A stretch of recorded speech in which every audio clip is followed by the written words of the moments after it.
من يطع الله والرسول فأولئك مع الذين أنعم الله عليهم اللهنا ملكتنيون يتعزز سو فأولئك كنزا سووች ጋር ነው مع الذين أنعم الله عليهم እነኚህ ታዛዥ የሆኑ ሰዎች ከነኛ ሰዎች ጋር ይሆናሉ እነማን ናቸው الله ውለታ የዋለላቸው الله ጸጋውን ያንቧቧላቸው من النبيين والصديقين والشهداء والصالحين وحسن أولئك رفيقا كنبياتوች እንደዚሁም صديقوች سبحان الله صالحوች መልካም ይሆኑ ከአላህ ጋር ያላቸው ግንኙነት ያማረላቸው ከሰዎች ጋር ያላቸው ግንኙነት ያማረላቸው የነሱን ሰዎች መንገድ ምራኝ والشهداء لله سبحانه وتعالى دين بلو يا الله እምነት ወይም እውነተኛው የሐቁ ጎዳና የበላይ እንዲሆን እነሱ ዘንድ ያለው ትልቁ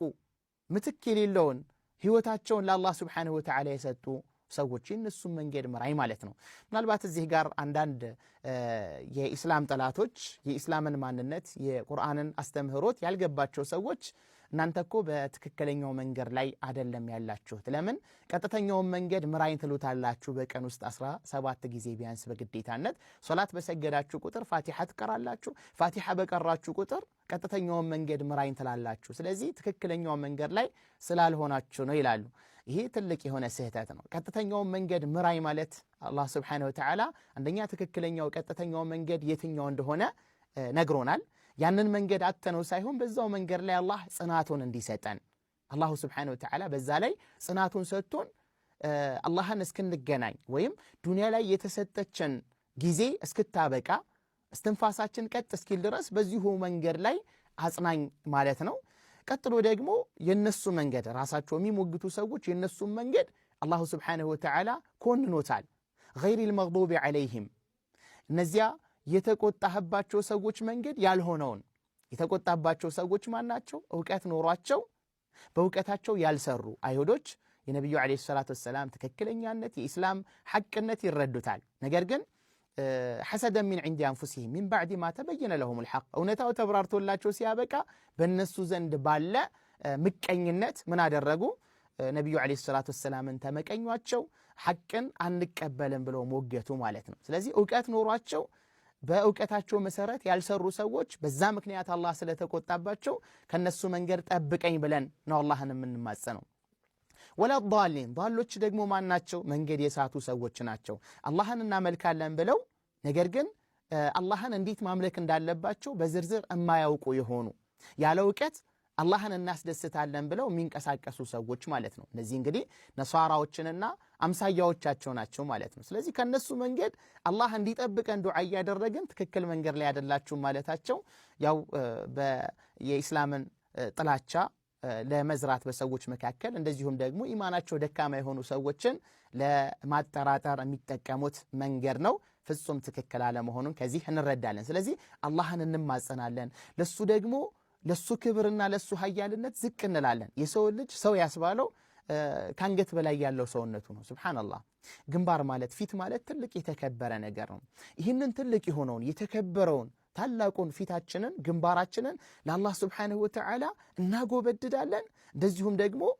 ሱጁድ እንደፋለን ለአላህ Subhanahu Wa Ta'ala ይሄ እኮ ትልቅ የሆነ ምን አለው ትልቅ የሚያስተምረው ትልቅ ነገር አለ ማለት ነው እሱም ከአላህ በላይ ማንም የለም ከአላህ በላይ ኃያል የለምና ለኃያሉ ጌታዬ ለአላህ እየተደፋሁ ነው ላንተ ታላቅነት ላንተ ልቅና ጌታዬ ሆይ እኔ ደካማ ባሪያህ ዝቅ ብያለሁኝ ላንተ ብለን አላህን የምናልቅበት መንገድ ነውና ለአላህ እንግዲህ ሙሉ መዋደቅ ነው ማለት ነው وكذلك بارك الله فيكم የኢማን እንደዚሁ እንደ ዛፍ ብንቆጥረው እንግዲህ መሰረት ቅርንጫፍ ያለው አይነት ነገር ነው ማለት ነው ሱብሃንአላህ እና ይሄንን ኢማናችንን ደግሞ እንንከባከበዋለን ኢማናችን ልቦናችን ውስጥ የተተከለ ዛፍ ነው ብለን ብንል ያንን ደግሞ እንጠብቀዋለን ማለት ነው እንዳይደርቅብን እንዳይጠወልግብን እንረባረባለን ማለት ነው ከዚህ በተጨማሪ መሰረታዊ ከሆኑ ወይም ግዴታ ከሆኑ ተእዛዛቶች በተጨማሪ ደግሞ ምን እናደርጋለን መልካም የሆኑ ግዴታ ያልተደረጉ በተጠውዕ ወይም በመልካም ተነሳሽነት የምንሰራቸው መልካም ስራዎችንም አብረን ይዘን እንሄዳለን ማለት ነውና የሶላትን ታላቅነት ነብዩ አለይሂ ሰላቱ ወሰለም በተለያዩ ሁኔታዎች ጠቅሰዋል ሶላት እንግዲህ ለውስጣዊ ጽዳት ለውጫዊ ጽዳት ትልቅ የሆነ አስተዋጽኦ አለው ሶላት ለፕሮግራም ሱብሃንአላህ ሶላት የሚሰግድ ሰው እያንዳንዱ ፕሮግራሙ ከሶላት በፊት ከሶላት በኋላ የተገደበ ነው ማለት ነው እና የተምታታበት አይሆንም እንቅስቃሴው በዘፈቀደ አይሆንም ፕሮግራም የተመጠነ ነው የሚሆነው ማለት ነው ከዛ በተጨማሪ ደግሞ ጽዳት ለውጫዊም ለውስጣዊም ጽዳት ትልቅ አስተዋጽኦ አለው ረሱል ሰለላሁ ዐለይሂ ወሰለም ከናንተ አንዳችሁ በር ላይ የሚፈስ ጅረት ቢኖርና ከዛ ጅረት በቀንና በማታ 5 ጊዜ ወጥቶ ቢታጠብ